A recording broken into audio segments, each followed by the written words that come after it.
She often looked deep into the mountains. Her eyes wandered across the sky, and the wind brushed her short, wispy hair out of her face.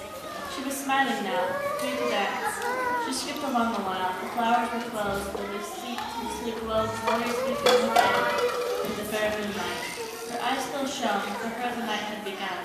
She wore a thin jacket, colored navy blue, and without modern sequins. She hummed soft tunes to match the crickets, then sat down, all alone except for the stars that shone brightly above.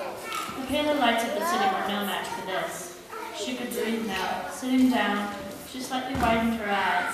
She leaned back against a tall tree, a great, soft, moss-covered tree that had a gap in between leaves so that she could see the full moon.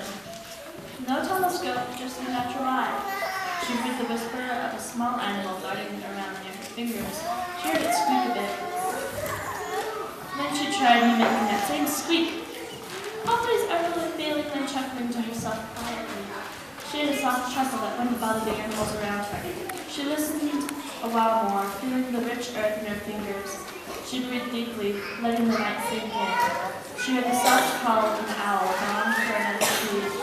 Very unlike the light, energetic chirps of the birds in the morning, the chirp of the crickets was similar to the chirp of the birds. They were steady and quiet. The crickets played a song for the listening ear to hear and ponder upon. The birds were all about chatter. Perhaps they were talking about how wonderful the concert of the night had been, and things like what they were planning. Yes, birds were like that, as the little girl knew.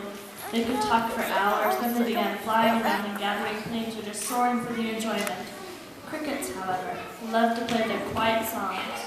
So quiet that only the people who really tried could hear them. They were reserved little things, graceful and wonderful. Sometimes they would play together in a quiet concert and spend the night in that way, enjoying themselves peacefully. She listened to the musicians for a long while. Her eyes wandered to her watch. It was time to go. She resisted the need to leave inside and stood up, brushing the dirt off the jacket gently. She did not want to disturb the serenity of this world. She left quietly, no humming and no skirting.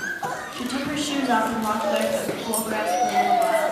Once an ant decided to crawl across her foot when she rested to watch the sky. It would settle there a bit, then crawled off. She smiled broader